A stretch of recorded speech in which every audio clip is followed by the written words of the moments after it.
Hello and welcome back to Try Me, True Revolution of Your Mind and Energy. I hope you enjoyed these new sets. This is gonna be the set where I'm gonna try to record once a month, talking about things, and particularly related to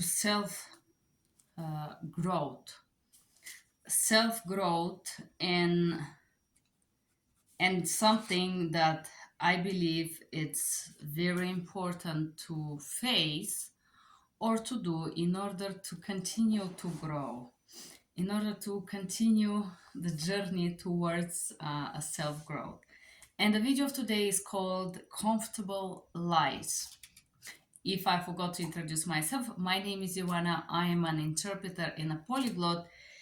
And if I look maybe exactly 20 years back, I was just a person in a small village in Eastern Europe that was going with the goats. I had no education, I did not speak no languages, and I speak poorly one language, Bulgarian, using a lot of curse words and a lot of not beautiful expressions. I was angry, unhappy, and upset with my life, with who I was, and today I'm a person that speak five languages. I work with five languages as an interpreter. I do have a little business called Mirror Interpretation Todorova. You can click my other YouTube channel if you're interested to know more about my professional life and what I do to earn money. You can know about that in Mid Interpretations or Mirror Interpretation Todorova. Said that, in today's video I'm going to talk about my journey of self-growth and what is important to do in order to grow, in order to grow as a person, to grow financially, intellectually, mentally, to get to the next level. A lot of people think that, especially poor people, that next level it means money, or next level it means to find this guy that have this type of house, this type of yacht, this type of car, and a lot of people associate next level with financial success, which could be a great success. However, there are a lot of people who are financially stable and well, but they are miserable. I meet quite a lot of people on the desperate side in Miami that are looking to find a sugar daddy, are looking to find a woman that is gonna pay for their life expenses. There are guys like that, believe it or not. And I see like a lot of guys that have financial opportunity, but they wanna feel important for someone. They wanna somebody see them as a goddess, as a savior, and on the other side, feel miserable with who they are, with where they are. And this is where this neediness come to constantly receive gratification from outside. I want to start this video with two stories, and I've been constantly inspired by people to do this, what I'm doing right now, to start this set of videos about self-growth. And this is something that I'm so passionate about. And as you can see, I'm talking about it for 5 minutes, 4 minutes now. And I'm so nervous because I'm so excited and I believe so much in it. And I'm so scared to do it. So, but I'm doing it. I'm doing it. This is outside of my comfort zone. I'm going to talk about self-growth, and I want to share a story with you. Like in month of the August, I went to volunteer in an organization here in Denver. It was about to repair a hut, and this hut is really far away in the mountains. I am very avid nature lover, and I went to volunteer there even though I never used the hut. I just wanted to see the place. This is why I volunteer. So I meet the people that I don't know that usually visit this place. And a guy come pick me up, and he had this big truck, and a lot of those guys seem like very well off financially and all of that. And I'm gonna miss the name of the guy. However, he shared a little portion of his story that he and a lady spend most of their life in South Africa. He works 6 months here and then earn to live enough to live very comfortable life there, where he have a son and a wife. Very beautiful story, very very interesting. And then at one point he started talking about how he was disciplined, and I'm like, what do you mean you were disciplined?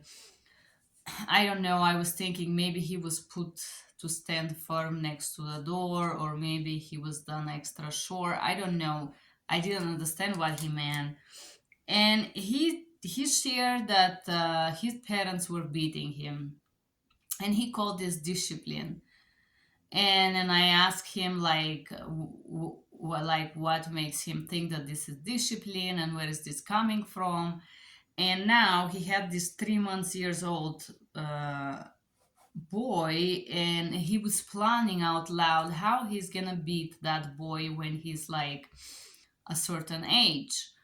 And I'm like, why you gonna beat him? Like, why can't you just talk to him and explain him that this is not okay, and if he does the wrong thing there would be a consequence for it? Why you have to just beat him?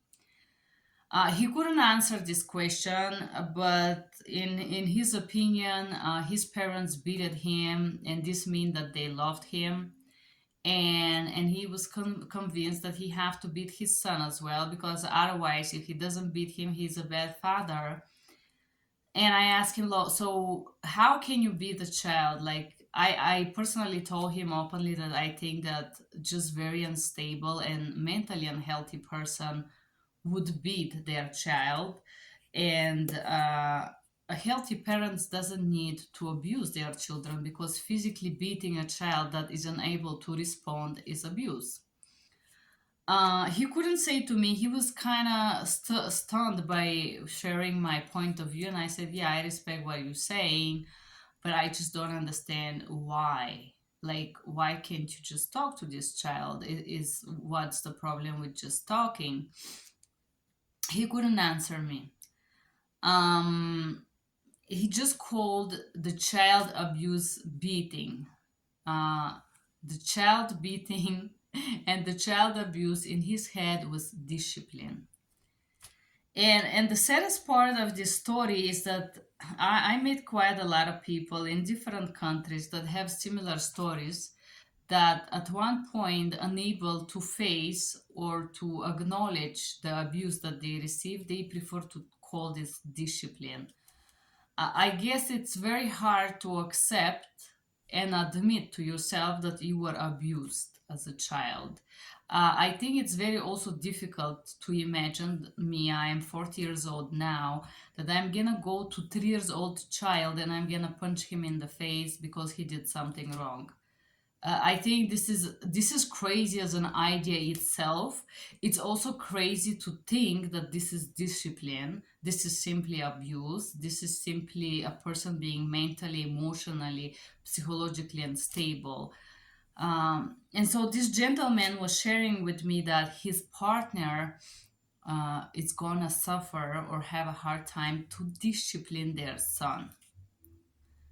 Of course, my point of view was very shocking for him. He couldn't imagine that he can simply talk to a child, and just punching him in the face is not gonna make him understand a lot. Also, I talked to him about the fragility of a human body at this age, and if you smash or spank somebody in the face, the effect on the cranium, on the mental health, on the brain itself, because an older person can handle a slap, but the child cannot. I have seen people that have experienced brain concussions or abuse in the head, and especially in this frontal area, and they become very aggressive. There is different stories that you can read about the traumas, but any person who has taken smashes in the face, in the head as a child, a lot of them have some problems with aggression, because this is a trauma. This is a physical trauma. This is mental and emotional trauma. That's the first story. And the second story, it's not very different from this one. I was just traveling last week and I had a flight to New York. And inside of this flight, I don't know, for some reason, there was a guy next to me and I just wanted to sleep. I honestly didn't care to socialize in the plane. I'm not a person that actually, I was tired. Sometimes I can chat, but that was not the moment. I just wanted to sleep. And this guy was trying to talk to me and talk to me. The flight was from Dublin, so he was from this country, like a little village set of a country. And obviously he was living in New York, and he started telling me a story about his best life in New York. And I'm thinking, how could you enjoy life in New York when you cannot? I'm thinking, but I did not share that. You cannot create a healthy connections, and you cannot build like bonds with people and care and love. A lot of people in the biggest cities are just for one night and then want to go away. They want to use you, discharge you, and move to the next person. There's some kind of unhealthy spices that have no healthy connections emotionally, mentally, in human, as a humans. It's like some kind of a machines that meet to do the sex and go away or something like that. But this guy seems to enjoy this lifestyle quite a lot. He is 30 years old, and I was like, wow, I can't personally imagine living in New York. I mean, I live in a lot of cities. I used to live in DC, in LA, in San Diego. Some time in San Francisco. I thought it was horrible. I spent some time in Miami, but I honestly don't like. Uh, I mean, Denver is considered a big city as well, the fifth in USA. However, I just don't feel like Denver is a big city in some, because it's a big city, but there's so much fractions, there's so much outdoors that I feel like I'm in a small city, and I really enjoy Denver. So this guy was like, I'm like, why do you enjoy this type of relations? Do you have some like traumatic stories with your parents or with your mom maybe? And he said, no, absolutely not. My parents are perfect. Our relationship is perfect. Everything is perfect. I'm like, wow. So where's this desire to be detached come from? Why this guy never had a relationship? He's 30 years old, and all his life he had one night stands. I think this is very sad, honestly. This is very sad and empty, and I believe that you have to be really damaged inside in order to be all right with this. So I'm like, where is this coming from? How did you end up there? Didn't you ever feel something?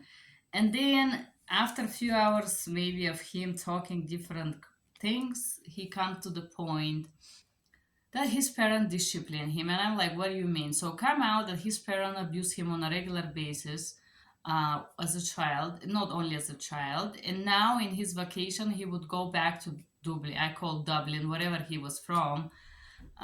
He would go on the fracture of Dublin and work in their farm, and whatever they ask him, he would say yes. And I'm like, why?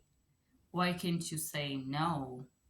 And he's like, no, I never say no. Why would I say no to my parents? And I'm like, just because you may be tired, or just because maybe it's your vacation and you need a day or two off. And he's like, well, my parents. So it comes out that his parents were really poor. And once again, the story, the both guys had a really poor upbringing. I don't know why poor parents enjoy disciplining their children. And rich people are busy to build success, and maybe their drama or fault in educating the children is that they are more neglectful. Uh, but indeed, I see that all the people that I know that have been abused as a children, the parents were poor. The parents did not build themselves, the parents did not educate themselves, the parents did not grow as a humans. The parents were busy to discipline the children. and stay poor, of course, and stay broken, because poverty is a mindset. So I'm talking about success right now and personal growth. And now we're gonna connect all these points that I'm making here in the end of this video. So I remember I had other friend in Canada which parents were trying to fulfill the lack of parenthood with money, with gifts.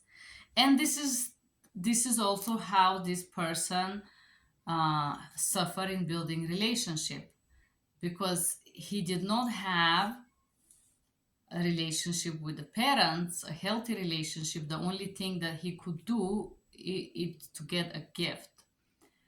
This boy from Dublin, or young male if you want to, he couldn't also have another relationship with the parents, because the only way of communicating, interaction, was through abuse, through beating each other, through the parents beating him, to the point that this guy now is a 30 years old masochist who doesn't see anything wrong with that. In fact, he shared that he likes this type of sexual activities where he is punished or beaten. And in psychology, they say that sexual arousal or sexual attraction is something related to your childhood memory, or childhood interest, or fantasies as a child, or what you know as a child. So in the both side, in the rich parents and the poor parents, there is also rich people that abuse their children, but this is more related to a control desire, not as much as discipline as in the poor side of the families. But I see that the ongoing traumas, are the same. Denial. The denial is in the poor side. I don't know why, but both of the people that I know that have been abused in these stories, for example, they have been abused as a children. Instead of admitting that this is not okay, it's wrong to abuse a child, it's wrong to punch a child in the hair, but instead you should go ahead, collect yourself, put yourself together, and learn how to communicate, because communicating is very challenging. Beating a child is easy. No, but because they were poor. No. There is no such excuse that I'm poor and this why I'm gonna abuse you. Abuse is a mindset, and this type of discipline is a mindset that a person has.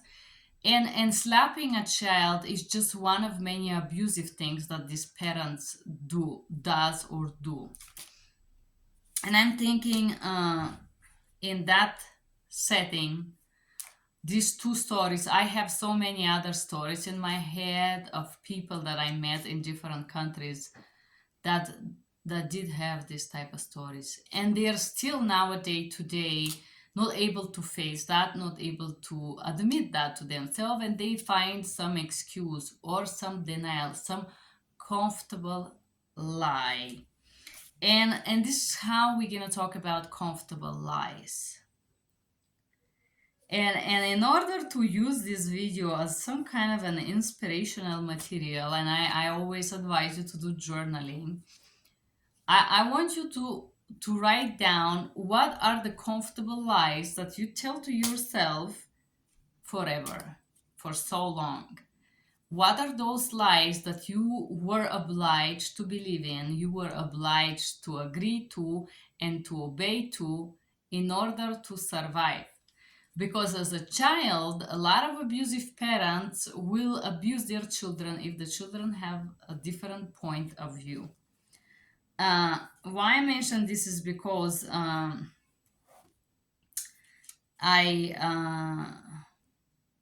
visit a friend who is almost 70 years old in Italy, and this friend of mine shared that his mom was severely abusive. She would beat him as a child.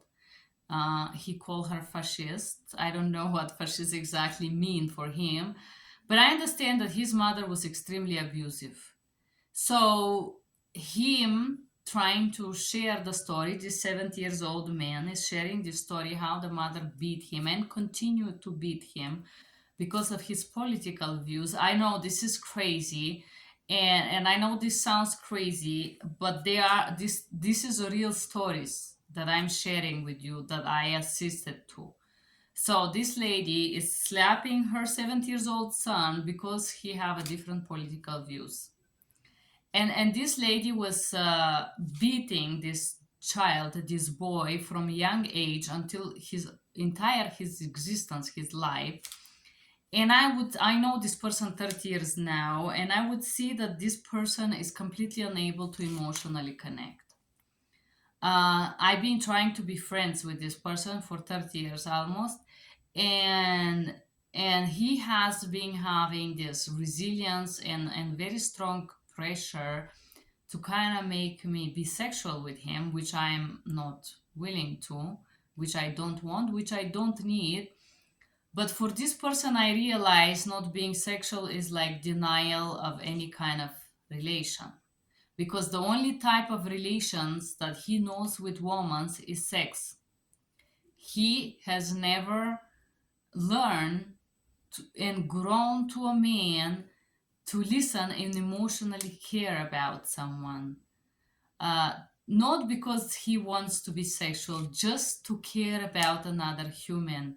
Not because this human have the same political view, because it's a woman and because you want to get something out of her, but because it's a good person in front of you. My friend is so blind at age 70 that he cannot see that humans are beyond sexuality.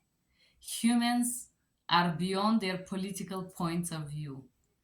Humans are so interesting and so inspiring because they are kind, they're loving, they're caring, they're inspirational, they're fun, they're musicians, they're painters, they're writers, because of the emotions that these humans care inside and carry inside. And so, because of this abuse, I would see that the childhood abuse bring this shut off or shut down for people that were abused to have an ability to emotionally connect, to have an ability to deeply connect with someone. And why I'm saying that is because all of these people have a chance to change, have a chance to build a healthy version of themselves and not repeat these unhealthy patterns that they witnesses as a children, and they try to repeat now, they subconsciously try to imitate, and so on. But there is one big obstacle, and this obstacle is comfortable lies and self-denial, whatever you want to call it. Comfortable lies or self-denial is the same thing in my opinion. um, where is this comfortable lying come from? Let's break this down. For a comfortable lying, the comfortable lying come from the fact that when you are young and when you're a child, you do not have all the instrument to analyze a problem and to see why a person would talk to you certain way, for example, verbally abusing you or physically abusing you or bullying you or putting you down. As a child, your psyche is fragile and you're unable to face such a big problems as why your parents abuse you. It's too much to hold on. So for a lot of children, and these people that I mentioned, it doesn't matter what age you are, they remain a children because they remain in the stage of denial and a self lie. And when do we learn to lie to ourselves? When is this happening? What is the time that you start to lie to yourself? The time that you have to survive. The time that you're not ready to face what exactly just happened to you. The time that you don't know how to describe, elaborate, and solve it. You choose to lie. You choose to lie to yourself because it's more easy and probably because it's the only thing that you can do to survive, right? So all of the people or the parents that discipline their children uh, do do also tell lies to themselves. These comfortable lies that you have to beat a person or a child or adult or another person because if you don't, you're weak, or you cannot show your emotions because if you. I think only really lost people have this fantasy that, oh, my emotions make me weak. No, if you are a strong person, you will be able to acknowledge your emotions, but not let them drive you and make you scream like a little girl. You're gonna be a padron, a lord of your emotions, because you have them independently if you deny them or you admit them to yourself. Your emotions are there. It's like this tree behind me. It's like the root of a tree. They're inside of you. They can destroy you, they can get you depressed, drinking, smoking. Oh, I don't know why I'm so depressed, I don't know why. There, the answer is inside of you. I was recently suffering from, I still do a little bit, suffering from panic attacks, and to calm down I smoke a cigarette. No, and my one of my friends is like, oh yeah, here is the app, I will send you an app to stop smoking. I'm like, I know that the smoking cigarettes is just the consequence of my mental state. I need to understand myself and I need to face my problem with my brain. Stopping to smoke and converting it into alcohol is not gonna change much for me. You gotta cure the root of the problem. And in order to grow as an individual, as a leader, as a human being and spirituality, you need to face those comfortable lies. Um, for example, where these comfortable lies come from. Let's say that your parents want you to believe something. For example, my friend from Italy, his parents want him to believe in certain political views. And if he didn't, he was punished and beaten and abused in different levels that he obviously is not able to face or admit to himself. Um, in order to overcome this, I would like you to did make a like a diary for yourself. What are those lies that you tell to yourself? What were the things that you had to fake that you believe in order to avoid punishment, in order to avoid abuse? Or abuse could be physical, mental, emotional. Your brain and your body respond exactly on the same way for a different type of abuse. Your brain doesn't make the difference between bullying and punching in the face. You're gonna feel exactly the same way afterwards. So uh, what is that perfection that you're trying to serve to, trying to accommodate subconsciously, because you're doing this since you're a child? And if you sit down and you write down what is that lies that you're telling to yourself, what are the illusions uh, that you had to nourish in order to survive, these things that you're not so sure. For example, I went to this ashram in Canada, and for some reason they do different gestures, but one of this is this, and I'm like, why you do this, what does this mean? And the answer was, I don't know, but everybody does it, so if you want to belong you got to do this. uh, there are different environments that you're gonna go and you're gonna see people doing things, and when you ask them why, how dare you ask why? You're a bad Muslim, you're a bad Christian, you're a bad woman. What are those type of things that you do, like blindly believe them? For example, if you do a job or if you do certain tasks, you're loved. For example, my friend at 70, he thinks that his mother educated him well because she taught him to iron his shirt at age 8. I was simply thinking the mother didn't want to iron his shirt, and she would beat him and make sure that he will take care of all of his appearances. And he thought that this was great education. But this same person have zero ability to acknowledge my desire to have privacy in the shower, privacy in my bed, privacy when I sleep, when I say I have enough from this monologue. He doesn't know how to communicate his feelings. And wherever is happening around him, he thinks that the daughter choice to have a certain partner, he thinks he's a victim of life. He cannot see that his daughter is not part of him. She's a separate individual and she deserves to choose her life. And it's not his choice to pick her partner. Especially that he in 70 has no friends and no like circle there, people to hang out with. It's all alone in a house.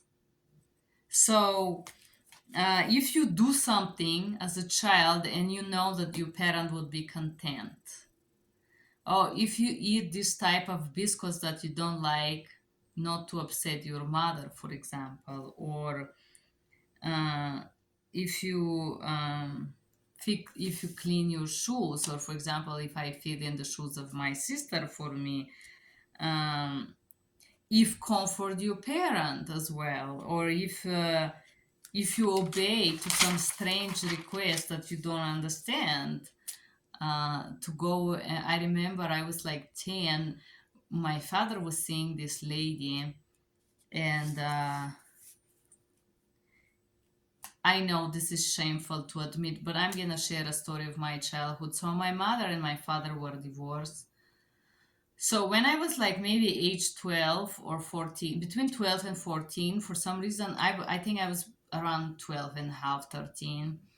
My father sent me to this, to hang out with these two girls. And I remember one of them was 26 and another of them was 27. And I am aware that my father was having an affair with this older lady that was 27. I thought she was very beautiful. She was tall, brunette. I thought she was amazingly beautiful. And so my father sent me to hang out with them and he told me to listen what they talk about and then tell him. And guess what? So him as a great manipulator, I don't know what he was having with this lady, but obviously he was brainwashing her with some fantasies as usual. But I remember that she was so lost. I was there with them, and she was saying to her bestie that, oh yeah, I find him, that's the husband I'm gonna marry. I am so happy. Uh, and then I went and I talked to my father, who is obviously very unhealthy individual. Um, I said exactly what I heard, and then they had a fight, and I didn't understand what was the fight about. So my father was trying to manipulate her to come live with him and with us, four children, him living with another two ladies and dragging this lady. We had a huge house, the house is big, so just trying to drag her in, but without giving her any commitment, and of course refusing uh, anything like marriage or anything like that. So I know this was wrong. I know this was wrong back then. Uh, so saying that, um, what are the things that you have to lie to yourself? Things that you're telling to yourself, but you doubt them and you repeat them to, for example, oh, he cares about me. Just here, he didn't show it quite well. No, he doesn't care. If a person lack to show care in their actions, they don't. It's nothing personal. They may be handicapped, incapable, doesn't know what care means, selfish, careless, or just want to be around to use you for fun. Those are things that keep you away from personal growth. And those are things that keep you vibing with fakeness and keep you vibing with things that are not good enough for you. Why I went so deeply into these comfortable lies? Because unfortunately, if you say those lies to yourself for quite some long time, you deny other truths to yourself. You deny very important things to the point that until one day you're so full of denial and lies that you have to say more and more and more lies to yourself. And despite that, everything could look very good and very fancy, like my fiance from Italy, for many, many years, everything looked so perfect, but he was just an abusive partner. I was very sad. He was sexually abusive and all of that. He was not beating me, but he was emotionally abusive. He was a control freak. I could not have friends. I could not go out. I was unhappy. I never been so unhappy in my life. But I was denying it because I was looking from the outside and all the people that like, oh my goodness, he's so beautiful. You guys such a great couple. How lucky you are. I was denying the truth because it was easy to lie to myself until I one day I wake up and I was like, I cannot do this anymore. I don't want to lie to myself. There is people around you that also tell you comfortable lies. For example, people that tell you, you know, I care about you. No, I don't know. If you don't show me care, I don't know you care. If you don't care enough to respond on the phone when I call you, you don't care. If you don't care enough to reply to my email or to my text messages, you do not care. If you do not care to show up when I need help, when I need somebody to talk to, or when I just want to go out and have a good time, you do not care. Care is action of constant presence and persistency. Care is not a word. Care is not a beautiful cherry on the top of the cake because we like to pretend. Care is actions. Care is not words. And if you lie to yourself constantly about the people that surround you and about their action and their true intentions towards you, you are never going to find people that actually do care for you. Because those people that will actually care for you, they exist. But if you're busy, so busy to be dragged and attached and vibing with these liars and lies and constant relations and vibing with that, you cannot meet the people that care for you and you cannot connect with them.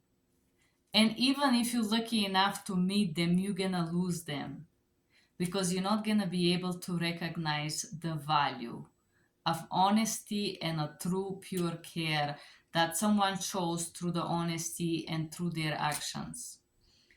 Said that, why comfortable lies are bad for you. And I would really love, I know there is almost nobody watching this YouTube channel, which is kind of comforting, but I would like you to talk about things that you lie to yourself on a daily basis. For example, it's not that bad. Comfortable lie. Oh, it's not that bad. It's just, oh, I remember a friend of mine had a boyfriend. I'm gonna send you this video, my love, so you can understand this for you. She had this boyfriend who went at work stoned and then he got an injury and then he called her and asked her to drive him to hospital. He cut his finger. My friend dropped everything and ran to babysit this guy. Back then I knew he doesn't care for her. She's like, no, no. So I knew that he doesn't care and I will tell you why.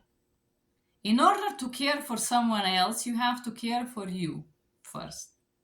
You have to take care of your body, of your well-being. You have to be responsible. You have to want your finances in place. You have to want to be all one piece of a chocolate, not just a packet of sugar, right? But you need to be the whole product. So a person who care about themselves, about their finances, about everything about their life, they would not go to work stoned, especially when they do such a type of job that is easily to get injured. This person didn't care for himself, and I knew back then he could not care about my friend. Number two, imagine that you're so careless. Don't you think about your partner? How your partner would be, like you call her and you ask her to drive you to the hospital because you don't want to use the work insurance because you're stoned. Like, who is this woman? Is that like some kind of a nanny or free babysitter or what? This is not a real man attitude, in my opinion, because a real man doesn't call a woman to solve his mess when he is stoned. He should not have been stoned in the first place. And I was like, girl, you should have said no. No, my friend continued doing services for this guy until he dumped her. It's insane to believe. I was like, when I was in such a shock when she told me that he break up with her, I couldn't believe. But the truth is that care starts from you. And if you do lie to yourself about things that other people do around you, that other people allow themselves to do around you, you cannot overcome this. You have to learn to vibe in a different level. So if you vibe on that level of denial, you cannot grow. If your mother is a nasty speaker and use vulgar, disgusting language, I have seen lady not long ago that sent me this really horrible messages, maybe 70 years old woman, and I'm thinking, how damn it is this lady? How disgusting is this lady? How sick? How broken is this person? And now I'm trying to understand, I'm starting to understand why the son of this lady doesn't want to get married. He have this horrible female sample there that pour nastiness every time she speak. That she is careless and selfish and all she wants is money. And her entire language is so nasty and disgusting that I never seen her, but I felt the hate, and I understand why he hates women. And I understand why he doesn't want to marry, because he sees this horrible being, this horrifying woman that is a monster there, and he interacts with her every day. And in his head, probably all the women are like that. Not only, but even if he met a kind lady, he would treat her with such a horror that she would run away. And honestly, I was thinking, God saves me when this guy break my heart. I don't want to relate to this. I don't want to have nothing to do with this. This is so disgusting, so poor, so unhappy, and so sad. But back then I was saying to myself a lie, that this guy is gonna change, that if I treat him kindly and forgive things that I should have never forgive, he would change. I was fantasizing that one day he will wake up and see my value. I was fantasizing and lying to myself that he would understand that I'm worth of love. And I was fantasizing that he would want me one day, which he probably will, but this is too late now. But I was lying to myself that he would change. Guess what? People don't just change. I waited for years for this person to send a happy birthday text. I know him 7 years, 8 now. He never bothered to say happy birthday. He never bothered to say Merry Christmas, Happy New Year. Not with something lavish, expensive. With a damn postcard. Nothing.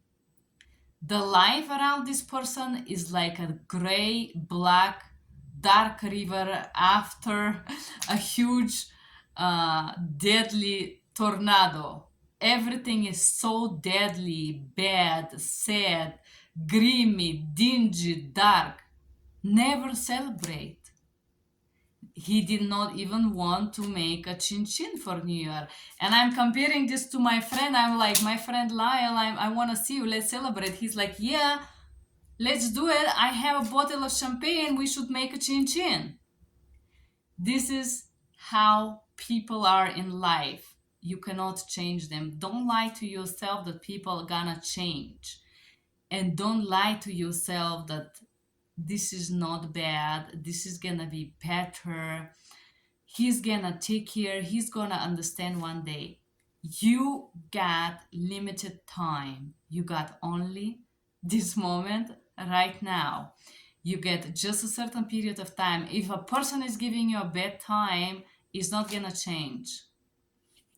Don't lie to yourself. You have a very, very limited time. Appreciate your time because lives go fast. And don't say comfortable lies. Or if you do, like I used to, try to identify them and explain why. Where is this coming from? Why do you need to deny that somebody is mistreating you or treating you poorly?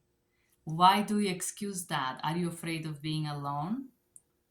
Are you afraid of not being loved? Why are you afraid of not being loved? Because you don't love yourself?